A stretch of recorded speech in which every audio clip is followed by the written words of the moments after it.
I never thought the day meant to celebrate our love would become the day I questioned everything about my marriage. Our fifth anniversary was supposed to be a milestone, a sign that we had survived the storms of early marriage and come out stronger. I had planned a small party at our home, invited our close friends, her family, and even some of our neighbors. I cooked her favorite meal, ordered a custom cake with our initials on it, and decorated the backyard with lights. I wanted her to feel loved, appreciated, and celebrated.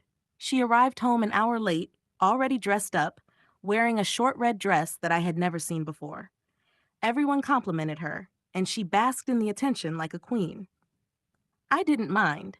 She looked stunning, and for a moment I felt proud that she was mine. I greeted her with a kiss on the cheek, but she barely acknowledged me, almost brushing me off like an annoying younger brother. I ignored it, telling myself she was probably tired or nervous about being the center of attention. As the evening went on, something felt off. She spent most of the night talking to one of the guests, an old friend of hers named Daniel. He was charming, good looking, and clearly enjoying every second of their conversation. I tried to join them a few times, but she subtly dismissed me, telling me to go mingle and make sure everyone was having a good time. I smiled politely and walked away, but inside, I felt a knot forming in my stomach. When it was time to cut the cake, I called everyone together. She stood next to me, holding the knife, but instead of looking at me, she was still exchanging glances with Daniel. We blew out the candles together, cut the cake, and everyone clapped. I leaned in to kiss her on the lips, but she turned her head, letting me kiss her cheek instead. People laughed awkwardly, thinking it was just a playful moment, but I could feel my ears burning with embarrassment. After the cake, the music started and people began dancing. I reached for her hand to dance with her, but she shook her head and said she was tired. A few minutes later, I saw her on the dance floor, dancing with Daniel. At first, it was innocent, but then it became slow, intimate. His hands were on her waist, and she wasn't pushing him away. Instead, she leaned into him, laughing, enjoying every second of the attention. The guests looked uncomfortable, whispering among themselves. I stood there frozen, unable to believe what I was seeing. I finally gathered the courage to walk up to them and said quietly, "Can we talk?" She looked at me, smiled, and said, "We're just dancing. Don't be dramatic." Then she turned back to Daniel as if I wasn't even there. My face felt hot, my hands were shaking, and I didn't trust myself to say anything without exploding. So I walked away. As I headed toward the door, I heard her laugh loudly. "Oh my God, he's so sensitive," she said, loud enough for everyone to hear. Some of the guests chuckled nervously, others looked down, clearly uncomfortable. My heart sank.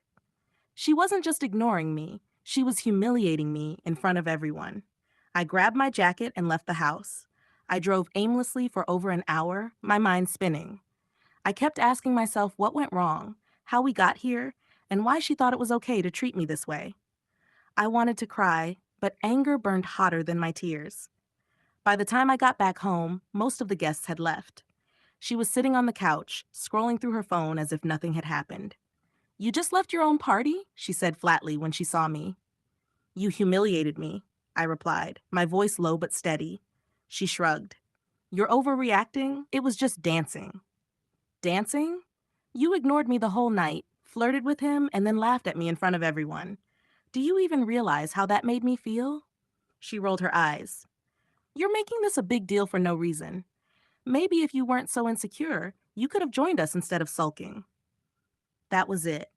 I realized in that moment that she didn't respect me, didn't value me, and maybe didn't even love me anymore. Something inside me broke, but at the same time, I felt strangely calm. "I'm done," I said simply. She frowned. "Done with what?" "Done with this marriage," I said. "I can't stay with someone who disrespects me like this." She laughed as if I had just told her a joke. "You're not going anywhere," she said confidently. "You'll cool off tomorrow." But I didn't. The next morning, I packed my bags and left. I stayed at a friend's house while I called a lawyer and started the divorce process. When she realized I was serious, she tried to call me, sent me long messages, even begged me to come back. But it was too late. Love might forgive mistakes, but it cannot survive without respect. That night showed me who she really was, and who I had been to her all along. Not a husband, not a partner, but just someone to provide stability while she sought excitement elsewhere. Walking away was the hardest thing I've ever done, but it was also the moment I reclaimed my self respect. Sometimes the best way to win is to stop playing a game you were never meant to lose.